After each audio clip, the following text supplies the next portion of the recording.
See, I got a degree in chemistry before I got a degree in art, and I was a professional entertainer before that as a child up until age 17. So I have seen all of the kinds of things that are done in the arts, and now I had a full chemistry background and I finished pre-med, so I had a lot of basic, and so I worked as a research chemist to put myself through art school.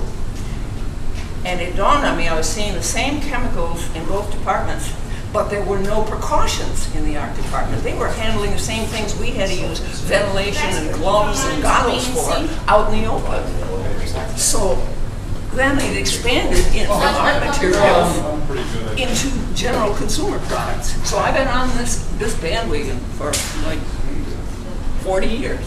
You probably have heard already that there are very many chemicals. Few of them have been tested, but you really don't understand the magnitude of the problem until you sit down and look at the facts and figures.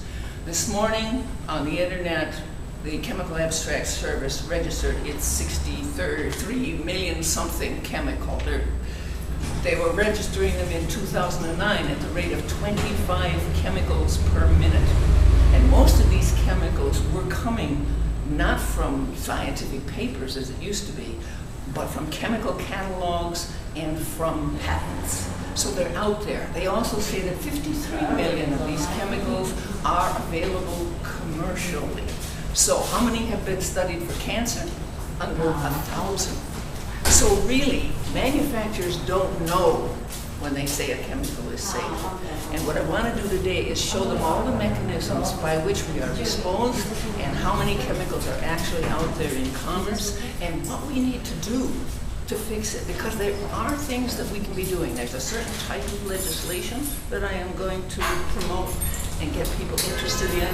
And there's also some things you can personally do to straighten out your life a little bit and be exposed to less of these. Okay, and now that was perfect. What you said about the 9/11 air, if you could just go into that briefly.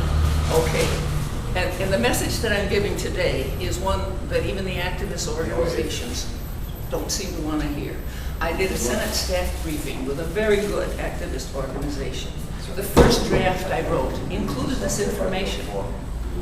They made me change it and only talk about the chemicals that are actually known to be in commerce with fewer. However, I think that in order to attack this problem, the people really need to know the problem. You don't tell 9/11 workers that the air is safe, and you don't tell people fighting for the Lautenberg bill or whatever the bill they're fighting for that the extent of the real problem.